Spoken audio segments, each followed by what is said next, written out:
Hello and welcome to the Game Theory Podcast. I'm your host, Sam Vicini. We are presented by The Athletic. Today is a two-part show. First part is going to be Matt Pennie, and the second part is going to be Adam Spinella. We're going to talk about some Celtics stuff. We're going to talk a bit about G.G. Jackson in the back half and just kind of go through a few different things. But first, Matt Pennie is here. What's going on, Pennie? A lot's going on. We're finished our July evaluation period on the road here, but have two more events, an all-star game at a camp in the next 2 weeks, and a couple other things that are brewing here. Couple other things indeed. So for listeners of the show, I think that the people who follow you on social media may have seen you leave your shoes on the court at your last grassroots event. And I think that has made some people wonder some things. This is actually going to be your last show here as well. So I'm going to let you explain why that is. I'm becoming the general manager of the Perth Wildcats, and I'm moving to Australia immediately. God damn it. What a dream. What a dream. Laura and I would love to live in Perth. Oh, I know. Fantastic. I know. No, all seriousness, though. Danny Mills is going to be upset if you just took his job. He's like scrolling his phone like, what the hell is going on here? I am taking a job. I'm taking a position at an agency, and I'm not representing players. But based on my work that I'll be doing, I felt personally it would be too much of a conflict of interest to be working there and knowing what guys are there, knowing who they're recruiting. I don't feel I could do justice either way by coming on the show and not really give my full analysis of what it may be. I didn't want to be swayed one way or another. This is all kind of, and Sam knows this. I mean, we've talked about this through the process. We've been talking about this for literally months. Oh wow! I didn't call him last week and say, "Hey, this is the deal." This has been brewing for a little bit here. Unbelievable opportunity. I'm really, really excited. Obviously, bittersweet. I'm leaving grassroots. I'm leaving the gym. I get to yell with people at refs instead of breaking up said fights with refs. That's right. And I don't get to pod. And I don't get to come in here and tap in once a week and talk our brand of nonsense on game theory. And that hurts. It does, because it's been an unreal 3-year run. It's all kind of like it was funny. So like originally, for people like to take behind the curtain a little bit, we were trying to figure out we think you can do this job and like podcasts, and we think that we can make this work, definitely. And like we talked to Matt's employers, and for what it's worth, like Matt's employers like even seemed like open to the idea in a way that maybe they had reasons they could have not been open to it. Like there's plenty of reason where they could have totally shut it down and they were not open to it. But then the first weekend that Matt was kind of out, and I don't think it's still totally public yet, but it's public enough. You just knew that it was way too. I knew it would be too much, and started telling select people. And once it started building up, I said, I'm not going to be able to give myself fully to that new position, new spot while still doing this. I'm still going to watch games. I'm still going to have my notebook of players and could jump in once. Critical part of your job is still watching games. It is different games, but still watching games. Yeah. But this is kind of like it's not a divorce, but I feel like we're the parents telling our kids we're breaking up. Like, we love you guys very much. Mom and dad aren't going to live together as much. We'll get together a little bit. So we'll text here and there. And it's so funny that you put it that way too, because your new employer, you were out with your new employer, and they like kind of saw how people treated you on the grassroots circuit, and they were like, "Oh my God, you're leaving." And your new employer just like deadpanned, "He's not dying. Yeah, you're still going to be able to talk to him." Like, I am still alive. My phone still works. I mean, Sam and I still talk every day. And it was funny today because as I was driving, running some errands and stuff, I knew we had this podcast, and on the radio comes "I'll Be Missing You" by Puff Daddy. I'm like, okay, first, like, enough. Next one was Green Day, "Good Riddance, Time of Your Life." I'm like, I get it. Next one was Elton John, "Don't Go Break My Heart." I'm like, no music. Roll down sunroof, go for a ride. But this has been crazy, man. It has. And for, again, peek behind the curtain, Dan Cutler, our mutual friend who connected us initially. How this we can finally shout out Cutler. Yes. Yeah, there we go. We can. Shout him and out. I thought 3 draft cycles ago, Sam and I were taking a phone call, and he was going to pick my brain about Nico Mannion navigating pick and roll coverages. Can Precious Achua actually shoot? Does Josh Green have a motor? And turned into a podcast, and it kept snowballing from there into where we are now. I just want to look back at the draft show we did live, which was so much fun, and 10,000 people watched, which is insane, just absolutely ludicrous. And I'll tell you, like, drastically more people listened to it. Like the numbers on that episode are like it's like 50s of, like, we're not quite like 100, but like it's insane, the people that listen to the 2-part draft show. Like it's staggering on some level. It's like well over such a thing here, and for me to be a small part of that and to contribute to it, I don't have words. You gave me a chance, a platform, an opportunity when I had nothing in terms of following and people who cared what I said and followers on Twitter, and now we're here. But here's saying goodbye. Like Matt is very good. Message. Matt is very good at understating who he is. Matt has been one of the most trusted voices and one of the best grassroots event coordinators in the business for years now. As if there was any chance he was not going to be good at this, right? Like there was no doubt. Like as soon as we did it the first time, I was like, yeah, this is good. Like this is going to work. This is fantastic. I think Cuts knew, like, that just connecting the two of us was like a no-brainer. Yeah, he's also my biggest self-promoter promoter for me. Yeah. And like most of my jobs have been through him. And after the first one, he's like, "Oh, Sam said really good. Do you want to do it again?" I'm like, "Again?" I thought I was going to like die when I was on the air, and he was going to pepper me with all these questions like Jim Rome, like, "Well, what does he do off the court? And who does Anthony Edwards hang around with?" It was just survival. And then started to navigate my way a little bit by year 2 and 3, I hope.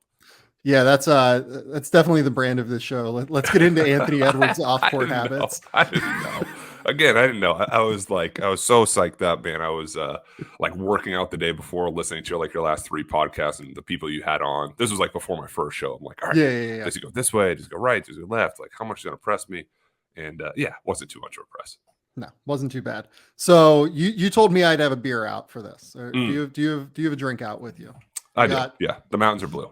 Yeah, we got Corona. Oh, you hear the crack? That's real.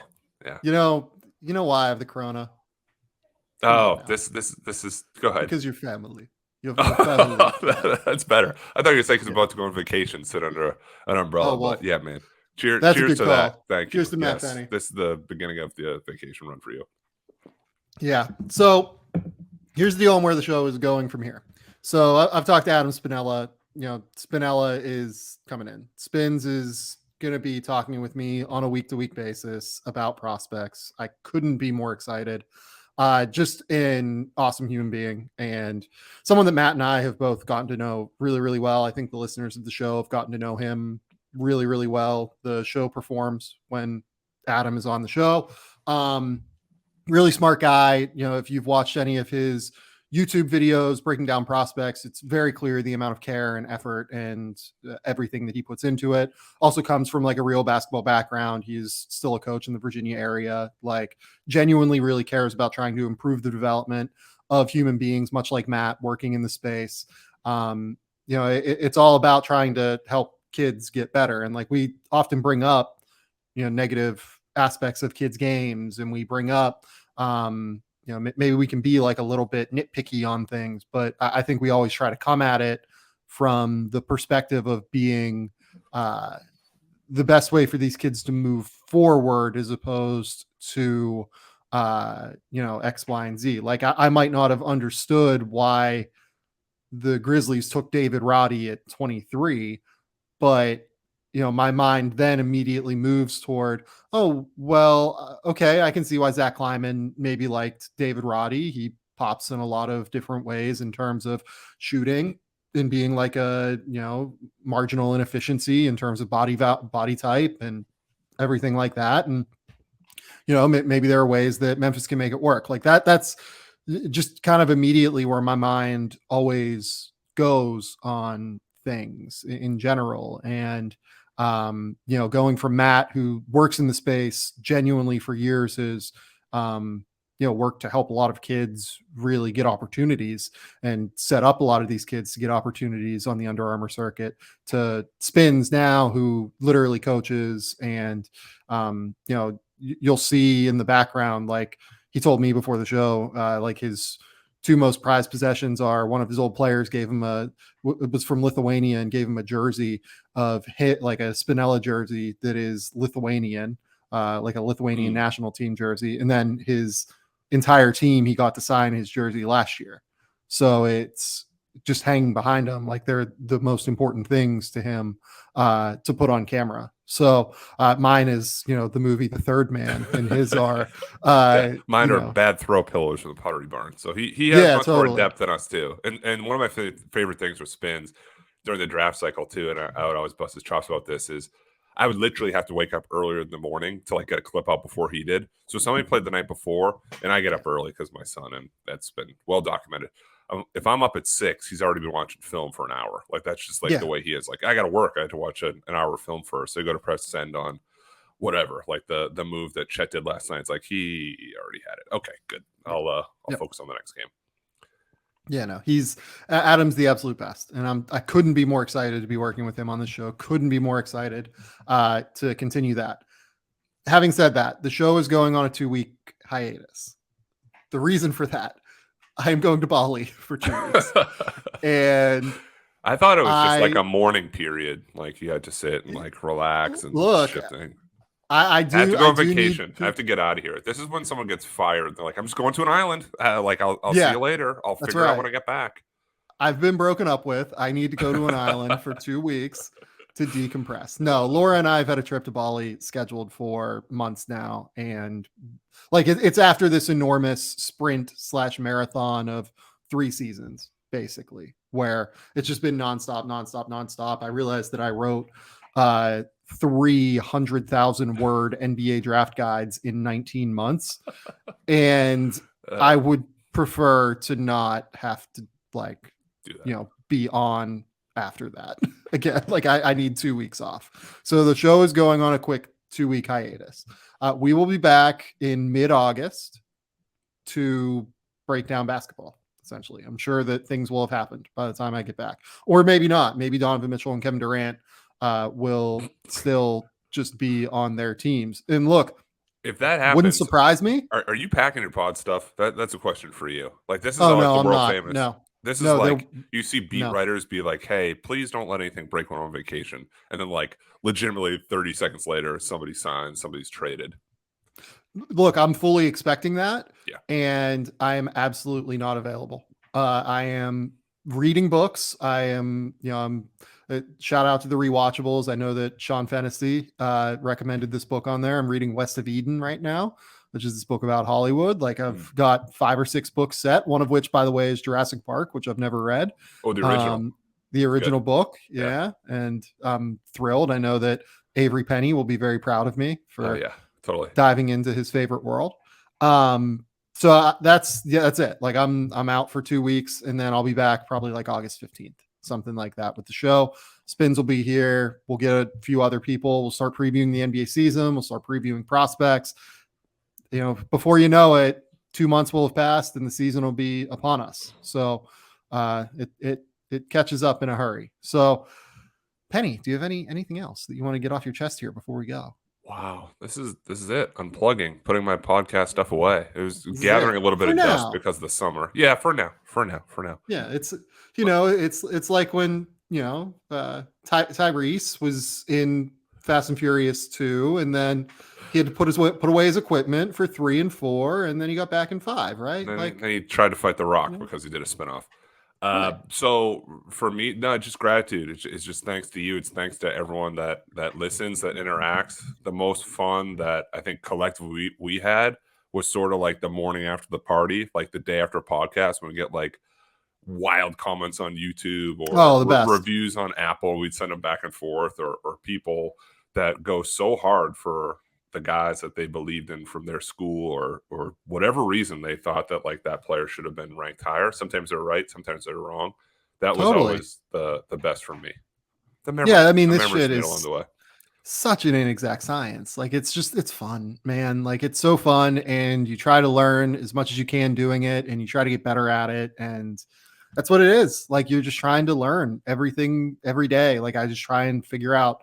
Like I look at old rankings. Like I had up my 2020 rankings, like the first draft guide I did. I was like, holy shit, like these aren't good. And just even in terms of the, you know, the like system that that I was using, like just the what mattered, what didn't matter, and just being more consistent across the board. You get so much better at this the more you do it. And while I am bummed that Matt is not going to be part of that process anymore, I am still incredibly grateful for the time that we had with him, and incredibly grateful for the friendship that, as your new employer noted, is not going to end because you're not dead. I'm not dead. I'm not. I am wearing black, but it's not for my funeral. It's just I don't know. I had a black T-shirt on. You had a black T-shirt. Yeah, that's it. Okay, so this is it for Matt. This is last chance, buddy. Anything? No, just a million times thank you again. Opened so many doors for me, and I wouldn't have been able to do this without you. And just thanks again. Always. All right, I love you, buddy. Love you, brother. Talk to you about 30 seconds from now. I'll talk to you in 30 seconds. Next up is a podcast that I've already recorded with Adam Spinella. One real quick note. I did not use producer Jacob for that part of the episode. Shout out producer Jacob. Shout out producer Zach. Did not, confer with Jacob ahead of time. Realized that on my new laptop, I did not actually connect the microphone. So my half of the conversation is just coming through my AirPods. And this is beautiful. This is the perfect send off. Anything else to say? Yeah, this is perfection. I'm here for this. This is great. I thought you were going to say you dubbed back over because it didn't record. Like you were like guessing what you said. No, it's I can't leave like, now. it's okay. How can I leave now? Look at this. The pictures are falling off the wall. We're not recording right. Jacob's not here. Brady Manick made a summer league team. What are we doing? Might make a mistake. Oh my God. We turn around. So it's like, look, it's listenable. It's not ideal is what I would say in terms of the audio. I apologize. It will be better in the future. It's about the same quality as the one that I recorded with Fred. You listened to the one. Did you listen to the one with Fred that I did? I didn't. I listened to, I think the Caitlin Cooper was the last one, who she's way smarter than I am too. I'm like, I gotta get out of podcasting. She's talking about twirl actions, and Arizona ran the same thing as the Pacers. I'm like, I gotta sign my next contract. We gotta go. We gotta go now. Okay. Pennie, it's good to see you. Good to see you as always. Cheers to this seconds. one. I will. All right. Cheers. He's family. Bye. All right, we're here now. Good friend of the program and co-host of the Game Theory podcast. Like I mentioned on the first half of this episode with Matt Pennie, it's Coach Spins. Adam Spinella is in the building. People in prospect evaluation, one of the smartest people working in prospect evaluation. Adam is the best, and I'm so excited that he's going to join me on this journey at least once a week. That's the plan. Adam, what's going on, man? Hey, Sam. Thank you so much for having me here. Really, really thrilled to be aboard with this. I don't deserve any of that praise on the intro by any means here, but really, really excited for this. I think if you'd ask a bunch of my high school friends and teammates, this is probably the closest to the word athletic that my name will ever appear. So really thrilled to be here, though. Thank you so much for extending me the opportunity. Shit, you were making jokes about the fact that, like, oh yeah, I'm just like way shorter than Pennie. I'm like the shorter version of Pennie. You're still the tallest person, like in this like little conversation. Like I'm like 5'9", 5'10". Like you got me beat. So you're all good there on the height side. Yeah, I don't know if I'm taking you in the post though, Sam. I'm more of a perimeter spacer. So let's talk a little bit about some actual basketball stuff now that we got all the sappy shit out of the way with Matt. Love him. He's the best. I hope he has a great time in his new endeavors. But I wanted to talk about two things: the Celtics and Kevin Durant, and Gigi Jackson going to South Carolina. Both of these things actually happened like a little while ago, but because, there were so many balls up in the air with the show, and because I kind of was dealing with my own like situation in terms of contract stuff, I wanted to, at the very least, discuss these things on the show, even if they haven't, even if they aren't really in the news anymore. So the first thing is the Celtics and Kevin Durant. A report from Adrian Wojnarowski, from our own Shams Charania at The Athletic, from it seems like everyone has a Celtics Kevin Durant rumor at this point. It seems pretty clear that the Celtics, on some level, offered Jaylen Brown within this conversation, or at the very least, were willing to discuss Jaylen Brown on some level in this conversation. Derek White is a name that has come up, maybe a pick, something like that, in terms of an offer. Brooklyn turned it down. It's an interesting situation because Kevin Durant, I think, was like a genuine MVP candidate before he got hurt last year. They already have a guy that I think is probably going to enter MVP conversations next year in Jason Tatum. Jaylen Brown also only has 2 years on his current contract remaining. Kevin Durant actually has 4 years. He's just 34 years old, and you have to worry about some body breakdown. When you saw this Kevin Durant Celtics rumor, what immediately went through your mind? Was this something that surprised you? Like, what was your thought initially? Yeah, so I'm a Celtics guy. Grew up in New England, and was a diehard Celtics fan. Write for Celtics blog now, so stay really up to date on what goes on around the team. And the initial thought for me is, please don't ruin the good vibes that we have really enjoyed for the last 6 months. And that's not necessarily saying that if you trade Jaylen Brown away and you bring Kevin Durant in, that everything is going to be ruined from a chemistry or a cohesion standpoint. I certainly understand why that's an aggressive win now type of move that puts the Celtics over the top. We talk a lot about timelines when we're dealing with roster construction in the NBA and trying to sync up having your best players be at their peaks simultaneously. And if Kevin Durant were to come into Boston, he is 34 right now, as you mentioned, signed until he's 38.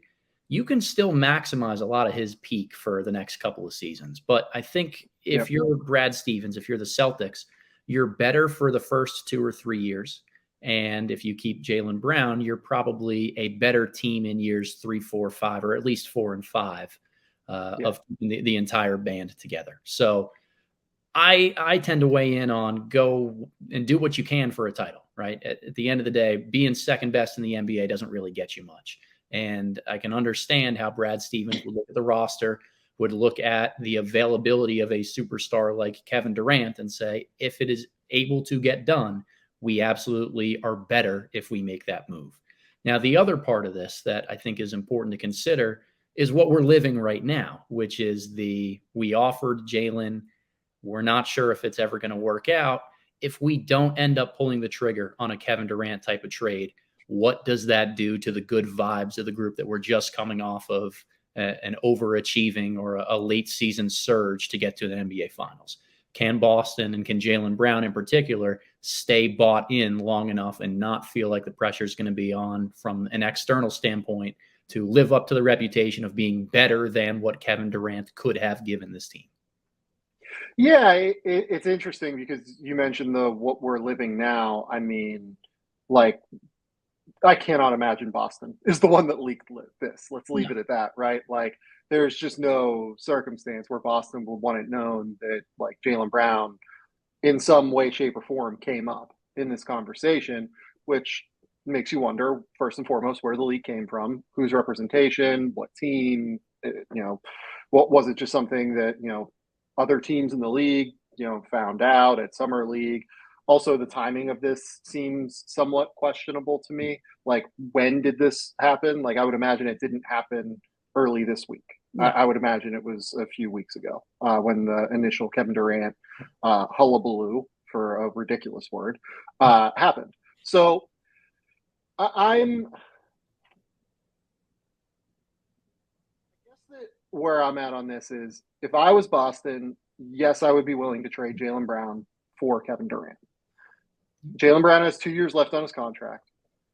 There's not really a world where he can entertain extending this contract based on the current rules of this collective bargaining agreement, because at his current rate, he can only take a 125% increase, which, if I remember correctly, on the last year of his salary, gets him into like the $35-36 million range as a first-year start of an extension. If he waits until free agency, I believe he can get into like $44 million range for the first year of his new contract. So there's just no way Jaylen Brown can consider an extension at this point. So that means Boston is going to have to play the unrestricted free agency game with Jaylen Brown.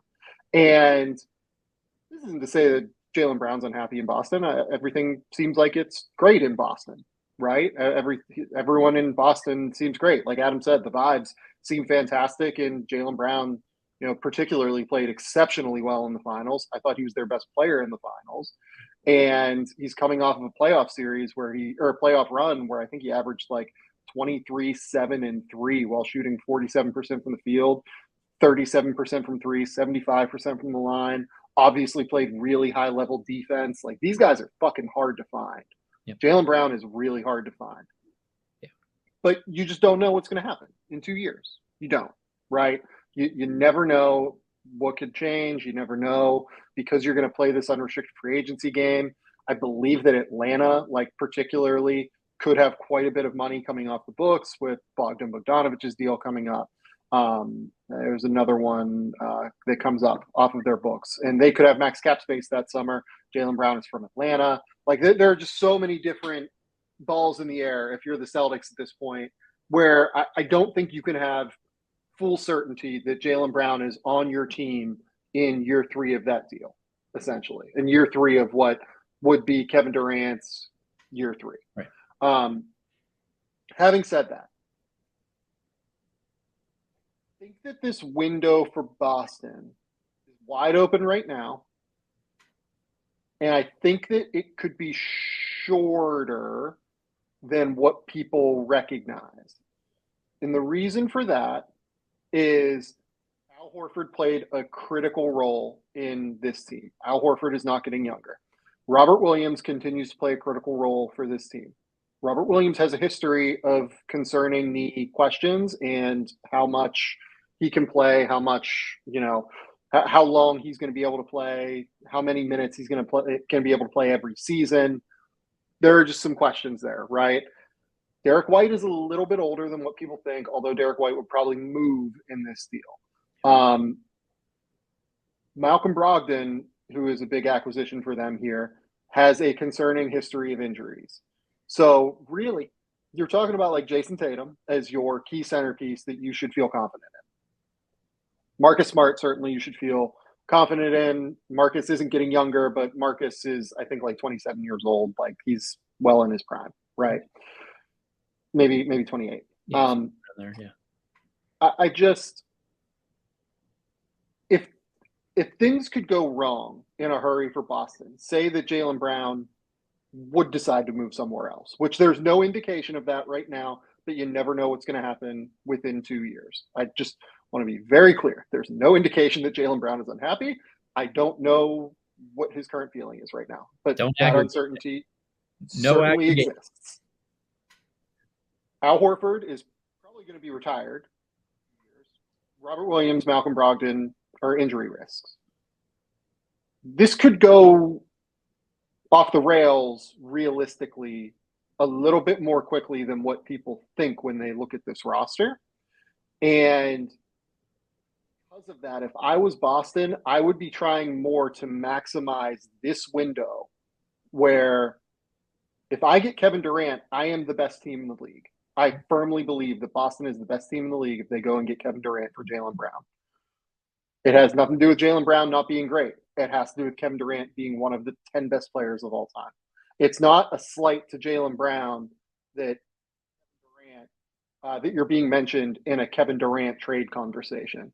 It's a credit to Jaylen Brown being as incredible as he is that Boston probably would not have to add an insane amount to get Kevin Durant potentially.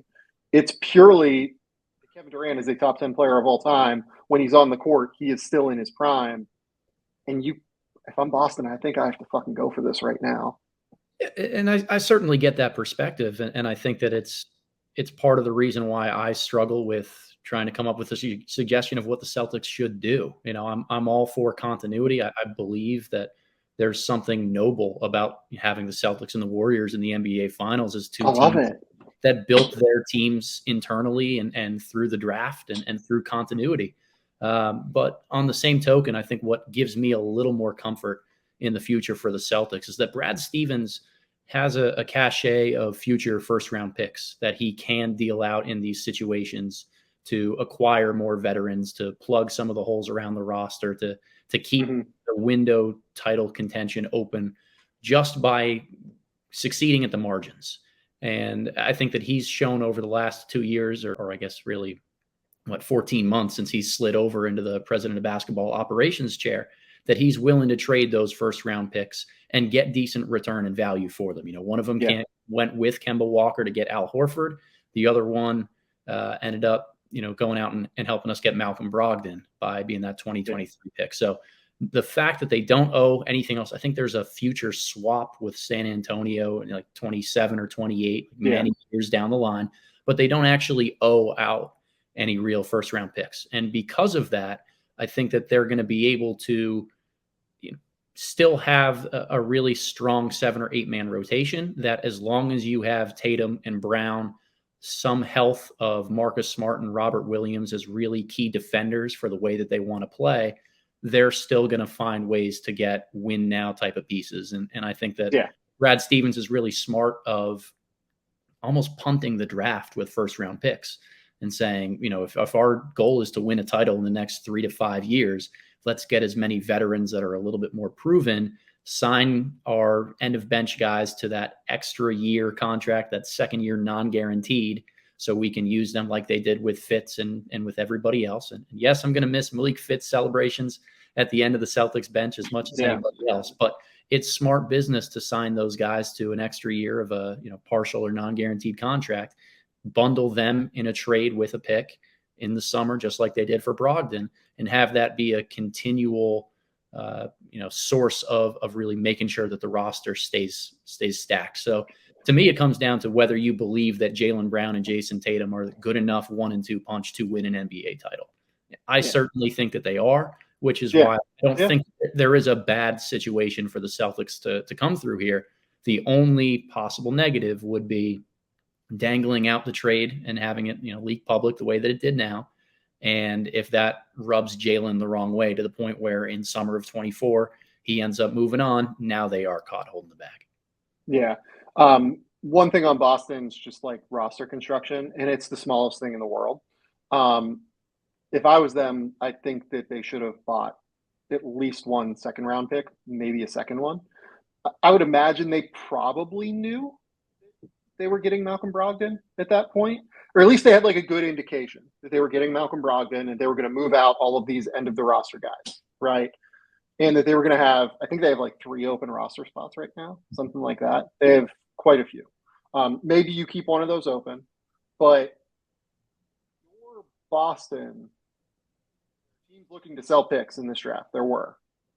Why would you not go and get like pick 45 and take Kendall Brown or something like that, right? And use him. These last 3 roster spots, given how set Boston's rotation is right now, these are purely developmental spots. Yep. Right? Like there's no reason to not use these in order to try and take just wild card swings on guys like maybe Kendall Brown, guys like, I think Josh Minot actually went 45th, right?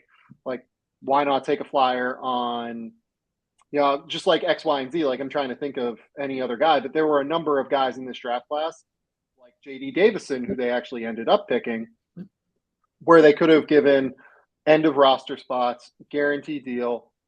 Maybe there's only like a 20% chance it works out. If you do 2 of those, and you have a 40% chance of maybe finding a rotation player, which is pretty high. Like that's once you get to 2 of those, that's pretty valuable, I think. Yeah, I think probably something else to factor in the equation was Johan Begarin coming over from France and having his rights from the year before, essentially using that as a second potential placeholder. I'm not sure if he's going to come over, but I for what it's worth, I think, I don't know this, I would venture he probably stays overseas. Yeah. But I think that that's another back pocket card to have for next year, and they go through the same thing. So I think it's certainly a smart. By the way, if I was Boston, I would want Durant to stay over there because I would want his clock to start 1 year later in terms of his free agency, in terms of his player control clock. He's a little bit of a ways away still. I do think that like by the time he's 24, he'll probably actually be, if not an NBA player, like pretty close to an NBA player. But I would rather start that clock a little bit later if I was Boston. I would venture he probably stays overseas. The last thing I want to talk about is if you're Brooklyn here. We talked about Jaylen Brown potentially being all indications. Jaylen Brown is very happy in Boston. Boston, I think, should feel better about retaining Jaylen Brown long term than what Brooklyn should feel. Yeah. Again, if you're acquiring Jaylen Brown, he only has 2 years left. You're Brooklyn. You're probably not in these next 2 years for a title if you move Kevin Durant. Because if you're moving Kevin Durant, I can't imagine they don't move Kyrie Irving, and then you probably are building around Jaylen Brown, Ben Simmons, X, Y, and Z, whatever else you get back, right? Yeah. All the young guys, everything like that. So the thing is that if I'm Brooklyn, I actually need quite a bit more than Jaylen Brown to be willing to move Kevin Durant. Because I think there are probably other teams out there like Toronto or like New Orleans or like, maybe Miami, maybe whoever, right? And 3-team constructions, 4-team constructions where you pick up a bundle of long-term picks and you move Kevin Durant. To me, unless Boston is adding a bunch of first-round picks, I think I would just rather do something else other than that than just have Jaylen Brown because if it's only Jaylen Brown, like if it's Jaylen Brown and 3 first-round picks plus Derek White and all this other stuff, then yeah, sure. Like I think that's a great deal for Brooklyn and they should do it. But if it's like Jaylen Brown, Derek White, and 1 first-round pick, I'd rather just have all the like everyone's future drafts going out into the perpetuity or whatever than that because I don't know that I could feel confident Jaylen Brown would be staying in the window where I could be realistically building back to compete for a title. He might, and you should consider that he could end up staying and re-signing and he gets very happy in Brooklyn, but you just don't know that either. And I feel like that's where it gets complicated. And this is why the entire negotiation just feels very, I think that it's hard to line up the incentives for Boston and Brooklyn to get to the same page on where they need to go within a deal like this. It's the catch-22 of the situation that Brooklyn has put themselves in after trading all of those picks to get Harden. The difficulty is there's no incentive for them to tank right now because they don't own any of their own picks. And anytime you trade a player of the caliber of Kevin Durant to another team, you instantly make that team a front runner for a title. So the picks from the team that you are trading with have very little value of getting you a young superstar cornerstone type of talent to build around. It's like you talked about on the pod, I think a week ago or so with Fred Katz. It's not just how many picks you get, but it's the quality of those picks that you bring in. And that's really, really important here to consider for Brooklyn because it's not just about getting 4 Boston first-round picks over the next 5 or 6 years. That only equates to probably a bunch of picks in the 20s. Like, is that really enough to especially provide that security blanket if Jaylen Brown were to leave after 2 years? And is Jaylen enough with Kyrie, with Ben Simmons, with the rest of the pieces that they have to make them feel comfortable of saying, you know what, at least we're still going to be a playoff team and competitive over the next couple seasons? Yeah. No, I agree with you. Okay, let's talk about GG Jackson because that's the next thing I wanted to get to. Yeah. GG Jackson, for people who don't know, he is a 6'9" athletic forward. He was in the class of 2023 in terms of the recruiting class. He was committed to North Carolina. Over the last couple of months, some rumors have started to bubble up that he was going to decommit from North Carolina. You'd hear rumors within basketball circles of G League Ignite, of OTE, of a number of different potential options. One of those options ended up coming to fruition. GG Jackson has now reclassified into the 2022 NBA or 2022 recruiting class, which means he will be eligible as a person born in December 2004 for the 2023 NBA draft.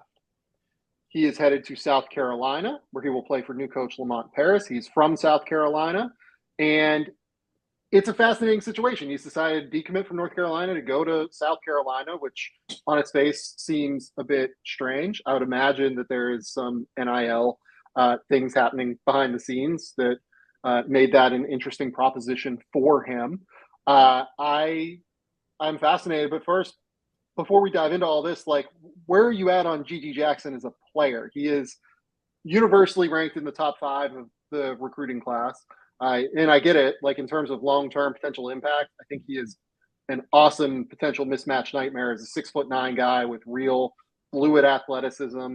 He's like pretty strong and powerful in terms of the way he utilizes that athleticism. He's very functional in terms of being able to create his own shot. I have some questions about how it looks this year at South Carolina, but where are you on G.G. Jackson as a player? So I always start with guys and looking at their athleticism. Just when you're young, before you get to your senior year in high school, freshman year in college, I want to see more about the athleticism and see how you fit in or blend in a setting on an NBA type of court.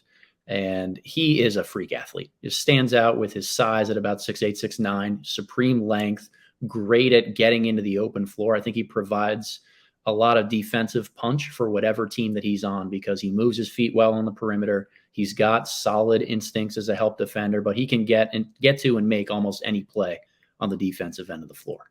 Offensively, what I've seen from Jackson, kind of from a skill perspective, is like you talked about, decent touch on the inside, likes to mismatch guys, and is really comfortable at understanding who's guarding him. If it's a smaller guy, if he knows his advantage is going to be on the interior, he's not too proud to just go sit down on the block, catch the ball, chin in check, be patient in the low post area, and then hit a floater or a hook shot. He's also decent at taking guys off the bounce in straight lines. I think there's probably some other areas of his game to continue to clean up there. But good open court, ball handler as well. Like, can grab and go on the break and can create offense that way for sure. I think that the shooting is another part of this that just has to continue to come around. There are some small mechanical things that you have to clean up, some small feel things, because anytime you're going to be more of a front court guy at about 6'9", you need to be somewhat of a facilitator, a handoff guy, just make quick reads, get rid of the ball, and let the next guy move to it.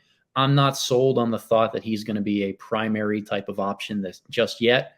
A really, really good mismatch type of guy right now, really athletic, and just is going to find ways to score in transition. But I think that South Carolina, the coaching staff down there, and the way that the rest of the roster is going to fit around him needs to be built around his strengths, which are let him play inside or outside based on who's defending him, and really make sure you surround him with shooters so that the spacing doesn't disappear in the half court.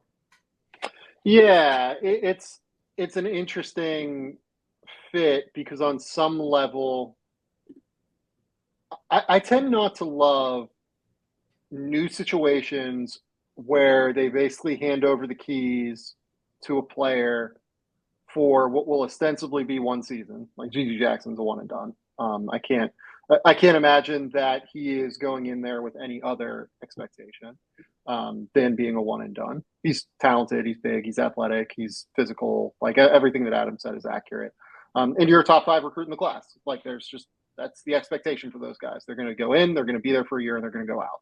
I think it's hard to build a culture in that way in the first year when you so strongly hand over the keys to someone like just a singular player, and then that person's going to lead. The player can be as incredible of a human being as whatever, and I have no indication G.G. Jackson's anything other than that.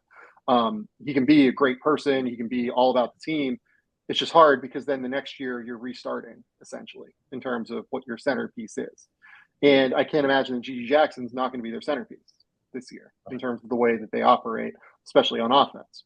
Now, and they almost have to feature him as the centerpiece for recruiting purposes long term. You talk about establishing 100%. A culture with their program. If they're going to establish a culture with top recruits and make sure that South Carolina is a name for that, You can't get a top 5, top 6 guy in there the first year and not feature him in every single way possible. Totally. And I think that that's actually where South Carolina is going to derive the most value from this is long term. I want to talk some about like this season concerns with GG Jackson in a second. But I think that this is a move. If you're South Carolina, you have to do it, because if it's on the table and you turn it down, then coaches in the state think that it's a bad idea, right? And then you don't get any respect there. But because they did it, and because they were able to facilitate a move like this, facilitate him being able to reclassify, staying in college, that's something that coaches long term in South Carolina and around the South in general are going to notice, and they're going to respect. And I would imagine that they're going to feature GG Jackson at a really high level, like Adam said, in large part because of that. I would venture that they derive more value from making this work long term than they do this year from GG Jackson. And it's largely because, look, this isn't like the most talented team in the world. Like, let's be honest here. Like, Michi Jackson is going to be there. Michi Johnson from Ohio State is going to be their starting point guard, I would imagine. He was a backup at Ohio State, a very talented one that I thought, had real upside. But, a guy that probably enters and, he'll make some mistakes. He's a little bit wild. I'll be interested to see how that goes. Then they have Hayden Brown, a kid from the Citadel, who's like this weird kind of throwback player that like is a tough physical rebounder and likes to play like in the mid post and like on the block, but can also step out and shoot a little bit. And he's very skilled, great footwork, but like he does kind of tend to like to operate in the same areas that GG Jackson does. I'm not going to pretend to know much about the rest of their recruiting class, but like this isn't a loaded roster by any stretch. Like this is, even with GG Jackson, like a bottom half of the SEC roster. And I can't expect anything. Like I still would not even remotely suggest that they're an NCAA tournament team next year. Yeah, and if you're Lamont Paris, like that's probably a little bit hard to swallow, given that you just got this top 5 recruit. But nonetheless, like it's it'll be interesting to see how it goes. Well, we've seen it plenty of times, even in the SEC, with Anthony Edwards being a top overall pick on a Georgia team. Ben Simmons several years ago with LSU. Like the SEC is really good and really athletic, to the point where I think Jackson's game and style of play won't elevate South Carolina in ways that it might in a different league around the country. That's a really good point too. That's a really, really good point. The league matters in this situation.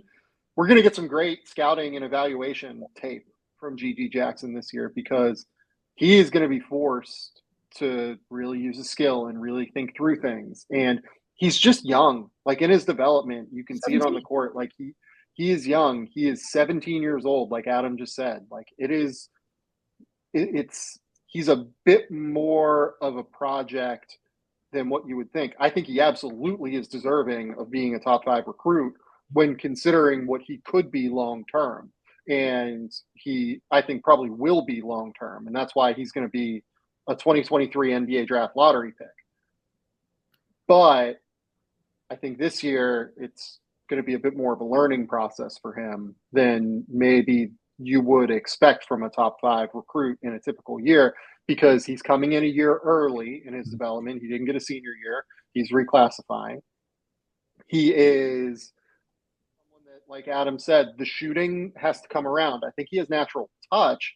It's just consistency right now that isn't really there on a day-to-day, shot-by-shot basis. Like you see it, like he takes these like little like mini hook shots kind of on the block. Like he has real touch. Like I'm not worried about any of this long term. On top of it, I worry about him a little bit as a ball handler in tight spaces and a little bit as a processor of the game, just given his youth, right? Like it's going to take, I think all of this is really going to take some time with GG Jackson. I honestly kind of wondered if OTE like would have been an interesting like situation for him, but I also would imagine again, like look, let's be real. In the NIL era, this is a bidding process, right? Like schools are bidding against professional leagues, they're bidding against everyone, and I'm sure that there was an element of that here. But I will be interested to track GG Jackson, because I will have him in the lottery. I think long term, because of his athleticism, his potential to create shots, his ability to potentially defend at a really, really high level. It's hard to find guys that are this big, like 6'9" with great length, with real athleticism and like genuine skill level. It's just hard to find guys like this. Like even in the NBA, like GG is enormous, and he's going to be a very successful long-term player. It's a great get for South Carolina, even if I have reservations about a lot of what this could look like this year. I wouldn't jump out on GG Jackson based on him potentially being a bit more average this year than what people think based off of his recruiting status. But I think he's going to be terrific long-term. Yeah, I agree with that. And look, the SEC, for all that it's going to expose for him on the offensive end, because there are a lot of really good defensive teams. Tennessee, always strong on that end of the floor. Auburn has a bunch of rim protectors. Kentucky and Arkansas, super, super athletic next year and have a ton of size and big wings that they can throw at him. For all of the struggles that may come for a South Carolina team, or for GG Jackson in particular on the offensive end of the floor, his defense is really going to be able to show out going against other lottery prospects several times in league, being able to be that one guy that keeps them in a game. I think that the SEC this year might have, 3, 4, maybe 5 teams at the top, and then a really crowded middle territory. And that's where he can kind of really carve out a role for himself as being somebody that impacts winning. I think it's a little bit overrated of a phrase to throw around for college basketball at times, when we talk about that for draft prospects. But if he's going to do it, win games and keep up with the middle of the pack there in the SEC, I think that if they finish 500 or above in league, that's a great testament to how impactful Jackson is on the defensive end. Yeah, I think that we should talk about the defense. Like, he is legit. It's really good on defense. Like, he is a really, really good defender. He can slide his feet. He uses his length really well. I think he has really good weak side rim protection instincts as well. He is going to be a really good defender in college, I think. I haven't seen motor really fail for him yet. I haven't seen as much of him as like Eric Bossi and Travis Branham and whoever else you want to talk about that like does great recruiting work. But from when I've seen him, I haven't seen the motor fail by any stretch.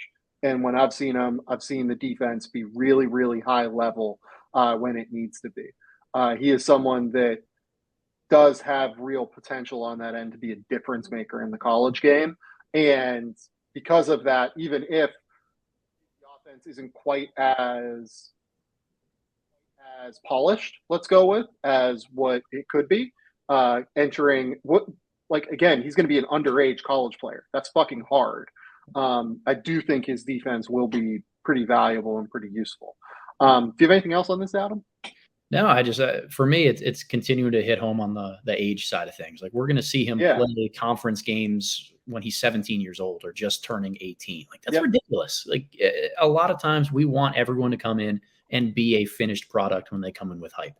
If you are an elite prospect, that is not a guarantee that the first moment you step on a college court, you're ready to compete with 21, 22, now 23, 24, 25-year-olds because of these extra years of COVID and everybody's a grad transfer. And he's going to take his lumps.